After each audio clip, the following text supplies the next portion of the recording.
Olá pessoal, tudo bem com vocês? Nesse vídeo vamos falar sobre a história de um dos esportes mais importantes da humanidade, a história do futebol. Pessoal, o futebol ele advém de muitas atividades antigas com pé e bola. Se originaram na Ásia Antiga, há milhares de anos atrás. Cada um desses jogos que se tem de registro na literatura tinha suas características, tinham as suas regras, as suas adequações aos povos. Apesar que a maioria dos jogos ele tinha um objetivo muito específico para quem praticava, agora, para quem assistia, servia como divertimento. Portanto, a característica até hoje não mudou muito. Os jogadores que jogam hoje têm o fim, que é a profissão, e quem assiste tem o fim, que é o divertimento. Basicamente desta forma que nós vemos.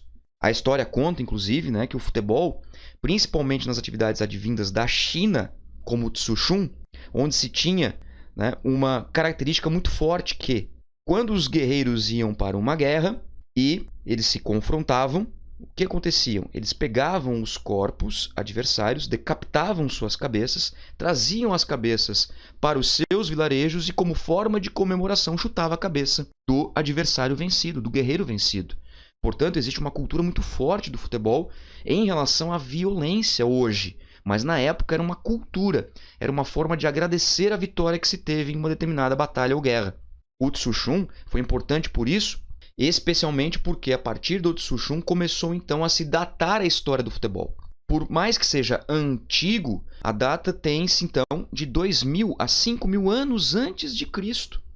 E o imperador Yuan-tze inventou um jogo que era utilizado para treinamento militar e era jogado com uma bola de couro recheada de cabelo ou crina de cavalo. Então perceba, era um treinamento militar. Logo, não eram todos que praticavam, era uma camada pequena da população.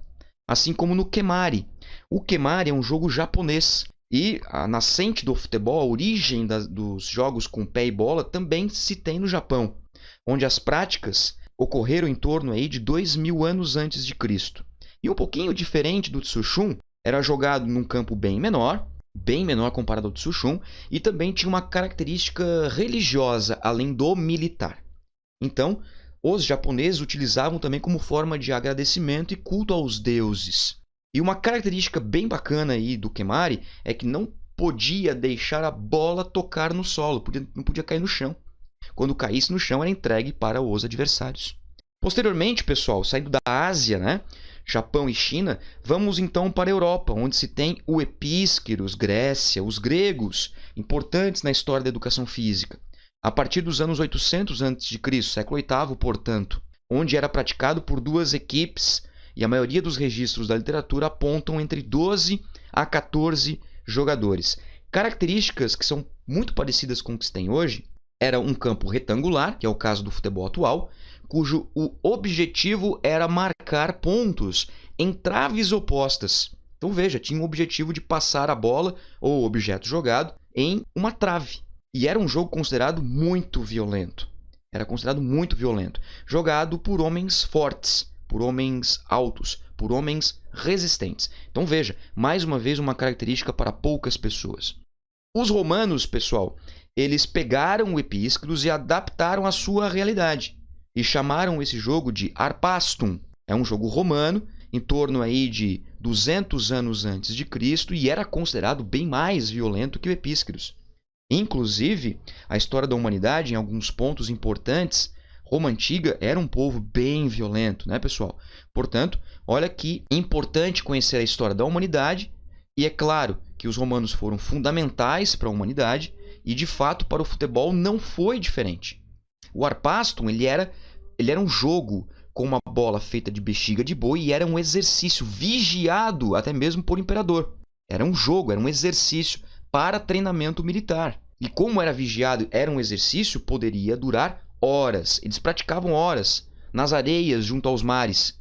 Inclusive, se você observar esta informação, se pode durar horas, entra duas capacidades motoras bem importantes aí: força e resistência.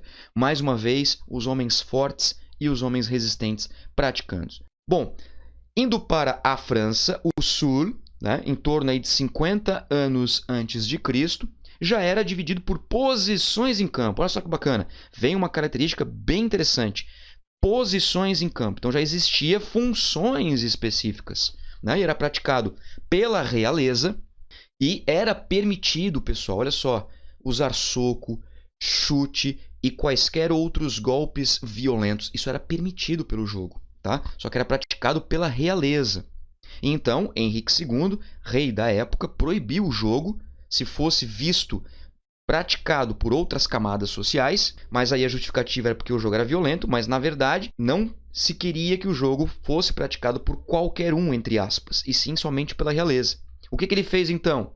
Fosse identificado praticando o jogo, era preso. O cálcio, né, o cálcio italiano, que até hoje carinhosamente os italianos chamam o futebol de calcio. Inclusive os italianos eles se nomeiam como os grandes revolucionários do futebol, que foi aí que começou a modernidade no futebol. Na Itália, no século XVI, já tem um pouco mais de proximidade do futebol atual, com regras bem mais elaboradas, porém não regulamentadas. Era obrigatório o uso dos pés, não tinha limite de jogadores, porque dependia do tamanho aonde era realizado o jogo, a prática, né? E era conduzido por uma figura chamada árbitro. Então, pela primeira vez na história, pelo menos segundo a literatura e os registros, tem uma pessoa específica simplesmente para controlar as regras do jogo. Olha só que interessante, né? Se tinha uma pessoa que só ia para o evento, para o jogo, para a prática, para cuidar das regras. E até hoje é considerado uma grande festa. O cálcio era uma festa assistida por muitas pessoas e praticado por muitas pessoas. Chegamos então na Inglaterra, onde muitas pessoas acham que o futebol foi criado lá. Na verdade, pessoal, o futebol se modernizou na Inglaterra. A Inglaterra não criou nada. A Inglaterra não criou nada, ela apenas modernizou, deu a característica moderna ao esporte. Na Inglaterra, em 1823, quando o futebol, ele foi separado de um outro esporte importante que era o rugby, em uma reunião que contou com a participação dos alunos de Cambridge. O que aconteceu então? Eles fizeram ali algumas reuniões, né, importantes, ficando proibido o uso de mãos no futebol, distinguindo o futebol do rugby e se tornando dessa forma uma prática da burguesia universitária. Olha só, e em 1848 teve a unificação das regras para que pudesse, né, ter competição entre as equipes, e isso tornou viável o aparecimento do futebol, que foi registrado em Londres no ano de 1863, sendo catalogadas, pessoal, 9 regras. Então, precisava-se ter o quê? Uma associação. E foi criada, então, a FA, a Football Association, a Associação de Futebol. E é claro, né, que nós temos um ponto extremamente importante aí, que é o quê? A modernização do futebol, não só no sentido de regulamentação, mas de prática, galera.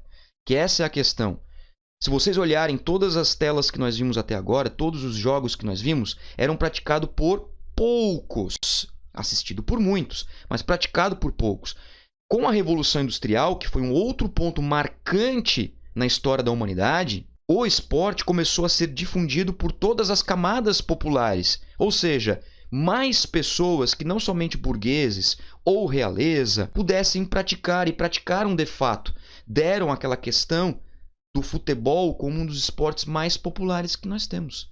Por isso que o futebol ele se tornou moderno na Inglaterra. E a partir de então, muitas coisas aconteceram na história da humanidade. Beleza, galera? Espero que vocês tenham gostado da história, a origem do futebol até aqui na Inglaterra.